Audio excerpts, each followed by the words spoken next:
Bonjour, c'est Rokhaya Diallo sur Bigidi TV.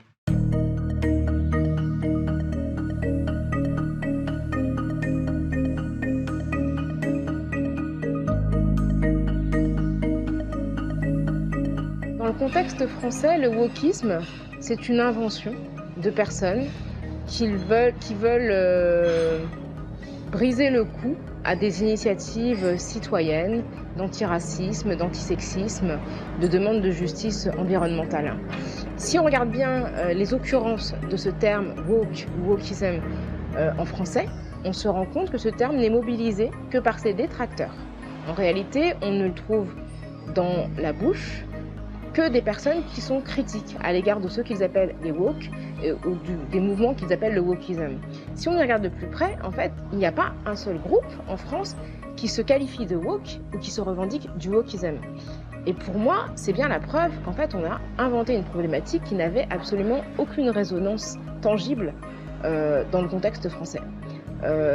Les gens qui critiquent les woke, en fait, regroupent pêle-mêle des féministes, des antiracistes, des jeunes qui sont en faveur de la justice climatique, et des personnes, pour beaucoup, qui sont des personnes minoritaires, parce que des personnes homosexuelles, des personnes noires, non blanches, d'origine maghrébine, musulmanes, des femmes. Et en fait, on leur affuble cette étiquette pour invalider leurs propos sans vraiment entrer dans le vif du sujet. Et je trouve que c'est particulièrement saisissant de faire cela dans un contexte social extrêmement précaire. Ça vient quand même du ministère de l'Éducation nationale. On peut dire que quand même, il y a d'autres urgences relatives à l'éducation. Après 2 ans de pandémie, il y a un taux de décrochage scolaire extrêmement préoccupant. On a pu voir, là c'est plus dans l'enseignement supérieur, que de nombreux étudiants avaient été exposés à la précarité du fait de la perte de leur job étudiant. Il y a quand même des banques alimentaires qui sont mises en place, y compris par des enseignants, pour leur permettre de subvenir à leurs besoins les plus élémentaires. Et je trouve que du coup, cette guerre contre le wokisme est parfaitement indécente, parce qu'elle ne répond à aucun impératif réel, parce que surtout, elle évite de poser des questions fondamentales dans l'éducation en France.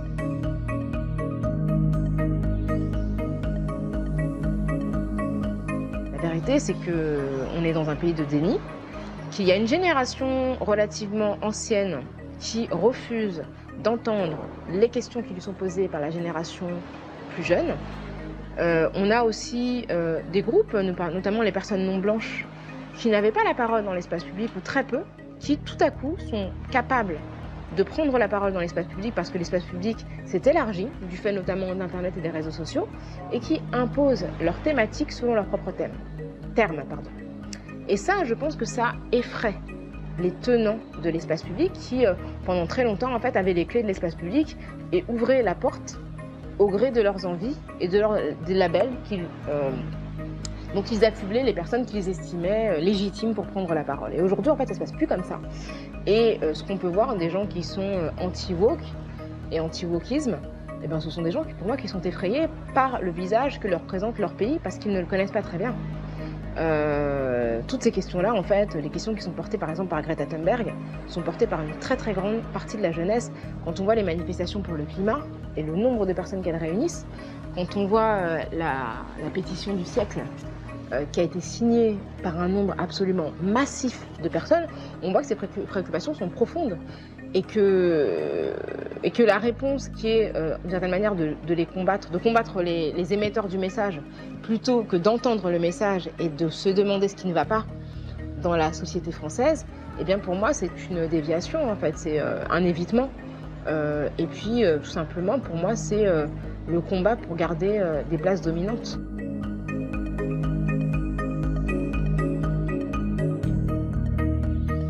En fait, quand on regarde la constitution du territoire français, à savoir que c'est le seul pays qui soit présent sur quasiment tous les continents, dans les Caraïbes, dans l'Amérique du Sud, dans l'océan Indien, en Océanie, on voit bien que la question de l'assimilation est absurde.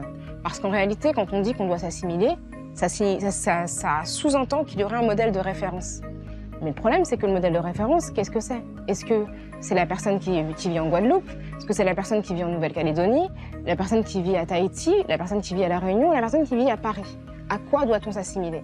Donc on voit bien que comme il n'y a pas de Français type, puisque les Français sont multiples, ils peuvent être blancs, ils peuvent être issus des populations natives autochtones d'Amérique du Sud, ils peuvent être noirs, maghrébins, asiatiques, c'est ça qui constitue la France. Et même sur le plan territorial, on est sous des latitudes diverses. On est sur des positions très très variées. Et donc, à partir de là, moi je pense qu'on doit tenir compte de notre propre singularité en tant que pays, justement, pour nier la pertinence de l'idée de l'assimilation. Parce que quelqu'un qui vit en Guyane, qui vit à Saint-Laurent-du-Maroni, c'est pas un Parisien, c'est pas quelqu'un de Clermont-Ferrand, c'est pas un Breton.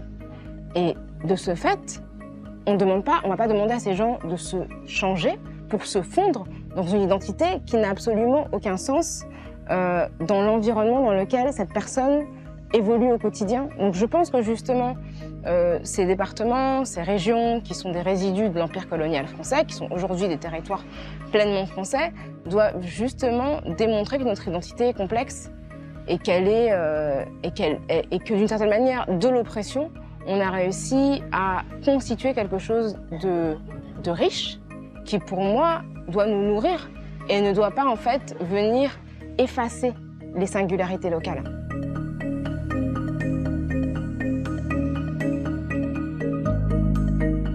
Je n'ai aucune intention de m'engager dans la campagne présidentielle. Moi, pendant cette campagne, je vais faire mon métier, qui est celui d'éditorialiste politique, donc de commenter la vie politique. Évidemment, j'ai des opinions qui sont visibles et transparentes, donc je soulignerai les propos et idées qui correspondent, par exemple, à des choses dont j'estime qu'il est important qu'elles soient mises en valeur. J'ai la chance de faire ce métier sur plusieurs supports. Je le fais en France pour LCI, pour C8, pour RTL, la radio, mais je le fais aussi à l'international pour le Washington Post, où je vais commenter effectivement la campagne présidentielle.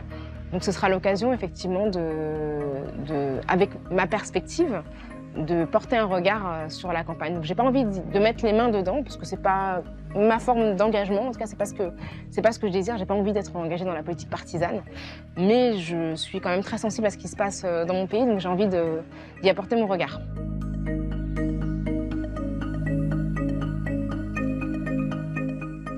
En fait, ce qui s'est passé pendant très longtemps, c'est que la France était racontée à l'extérieur par ses élites. Donc tous les problèmes en fait sociaux, les inégalités structurelles n'étaient pas visibles puisque ces élites n'en avaient pas nécessairement conscience ou les considéraient comme normales. Aujourd'hui, il y a une jeune génération de journalistes qui a investi les rédactions de correspondants du New York Times, du Washington Post, et pas seulement des jeunes journalistes, des gens qui sont aguerris, qui ont vu d'autres pays et qui nous présentent un visage de la France tout à fait réaliste. C'est leur travail. Alors évidemment, ça déplaît parce que je pense qu'on se vit comme une espèce de pays pétri dans une exception culturelle absolument inimitable, mais en vérité, on est un pays comme d'autres, avec ses problèmes, ses inégalités, ses injustices. Et ce que racontent ces journaux, c'est rien de plus que la réalité. Et ce qui est nouveau, c'est qu'effectivement, elle s'appuie sur des voix diverses. Et ça déplaît, parce que on n'a pas simplement les porte-voix habituels. Mais je trouve que c'est intéressant, effectivement, que le Washington Post m'ait demandé d'être leur Global Opinion Contributor pour la France sur les questions d'injustice sociale. C'est aussi symbolique d'une volonté de raconter autre chose que la France de Saint-Germain-des-Prés et les intellectuels un petit peu endogames. Voilà.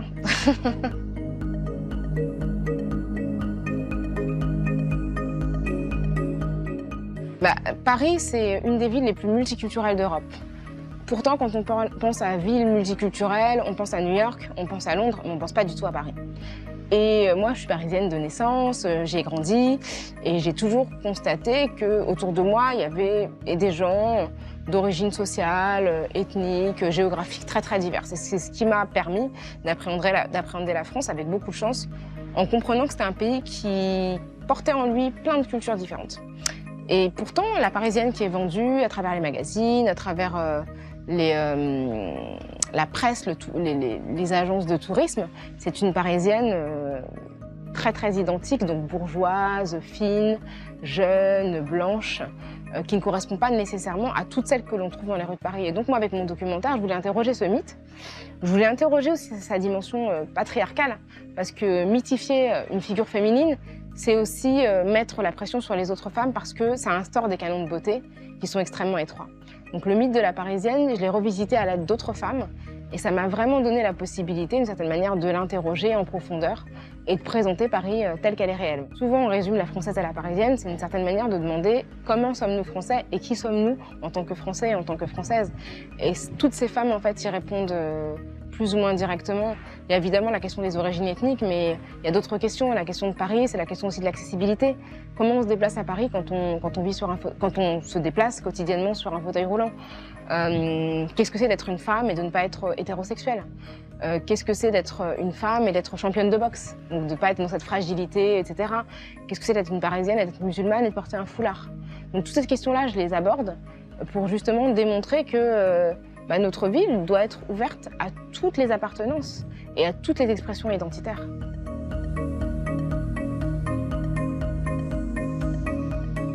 Rokhaya Diallo ne reste pas à sa place et elle invite chacun, chacune à en faire autant.